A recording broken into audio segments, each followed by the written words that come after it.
सुकून कार्तिक के नाम अपनी सारी प्रॉपर्टी और जायदाद करने के लिए तैयार हो जाती है और शादी के लिए हाँ कह देती है।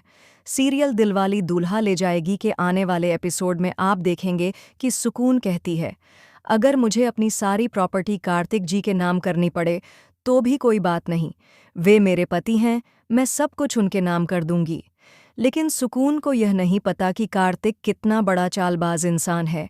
अब कार्तिक सारी प्रॉपर्टी, विरासत, जमीन जायदाद और धन दौलत अपने नाम करवाने के बाद सुकून को धोखा देने वाला है। यहाँ ममता भी कार्तिक का साथ दे रही है। वह सुकून से कहती है, कागजात पर साइन कर दो और कार्तिक से शादी कर लो। अब आप देखेंगे कि सुकून शादी के मंडप में सारे डॉक्यूमेंट्स लेकर आती है और कार्तिक से साइन करवा देती है।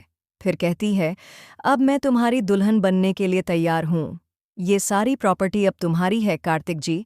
लेकिन कार्तिक कहता है, मैं 2 मिनट में आता हूँ, और शादी के मंडप से चला जाता है। उसे नहीं पता कि वह सुकून को बहुत बड़ा धोखा दे रहा है। जो कार्तिक 2 मिनट के लिए गया है वह कभी लौट कर नहीं आता, क्योंकि वह सैल्वी से प्यार करता है और उसी से शादी करना चाहता है। सुकून के साथ वह सिर्फ एक धोखा कर रहा होता है, लेकिन सुकून को कार्तिक से बेहद प्यार है। वह उसे ढूंढने निकलती है। तभी कार्तिक को एहसास होता है कि सुकून ने हमेशा उसका भला ही चाहा है। भले ही वह एक गांव की लड़की हो, लेकिन उसने बचपन से ही उसे अपना दूल्हा माना है और उसी के लिए इतनी दूर चली आई है।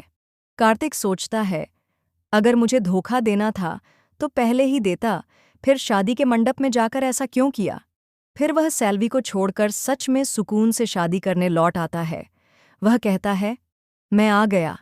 सुकून कहती है, मुझे लगा था कि आप मुझे छोड़कर चले गए हैं।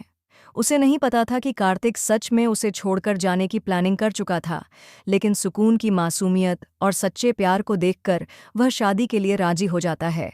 लेकिन शादी के बाद क्या सैल्वी और ममता सुकून को कार्तिक के साथ रहने देंगी या नहीं, यह देखना आने वाले एपिसोड में बेहद दिलचस्प होगा।